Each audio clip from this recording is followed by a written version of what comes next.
심부전이란 여러 심장질환으로 인하여 심장 기능이 악화되어 전신에 충분한 혈류를 보내지 못하는 상태를 말하며 엑스레이를 찍게 되면 오른쪽 그림에서와 같이 부어있고 커져 있는 심장을 확인할 수 있습니다. 심부전은 심장질환의 종착역이라고 할 수 있습니다. 즉, 각종 심장질환, 예를 들면 협심증, 판막질환 등이 악화되면 결국에는 심부전으로 진행하게 됩니다. 65세 이상 인구의 입원 원인 1위가 심부전이며 심부전을 진단받게 될 경우 5년 내 사망률은 50%로 즉 2명 중 1명은 5년 이내 사망하게 될 정도로 심각한 질환으로 폐암을 제외한 대부분의 암보다도 생존율이 낮아 더 많은 관심과 주의를 요합니다. 요즘과 같은 급격한 고령화 시대에 심부전 환자가 급증하는 것은 어찌 보면 당연한 일이고 특히나 심부전은 위중한 질환이기 때문에 여러 언론 매체에서도 언급되고 있습니다.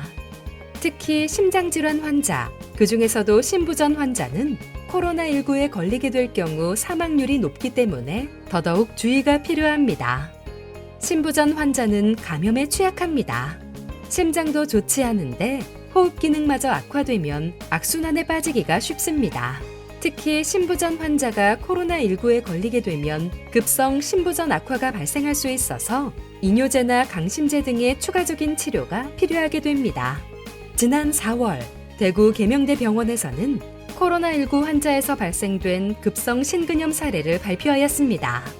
즉, 코로나19가 단순 호흡기 감염으로만 머무르지 않고 심장에 염증까지 일으킬 수 있다는 것입니다. 특히 급성 심근염은 진행이 상당히 빠르지만 조기 진단이 어렵기 때문에 대표적으로 사망률이 높은 질환 중 하나입니다. 특히 코로나19 관련 심부전 환자들이 꼭 지켜야 할 생활수칙으로는 기존에 복용하던 약을 더욱 철저히 복용하는 것, 그리고 스텐트 시술 환자는 드시는 항혈소판제, 고지혈증 약을 빠뜨림 없이 챙기시는 것, 그리고 식이 조절과 유산소 운동을 통한 철저한 혈압 조절이 있습니다. 유산소 운동의 경우 실내에서의 단체 운동은 가능한 피하시는 것이 좋겠습니다. 마지막으로 심장질환 환자뿐 아니라 일반적으로 지켜야 할 수칙에 대해서는 다들 알고 계시겠죠? 아프면 외출하지 말고 집에 머물러야 합니다.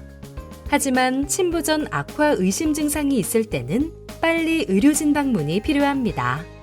그리고 생활 속 거리두기, 즉 외부에서는 2팔 간격 정도의 거리를 두는 것이 좋고 외출 뒤에는 손 씻고 주기적 환기 및 소독을 해야 합니다. 마지막으로 마음의 건강 유지 역시 중요하겠습니다.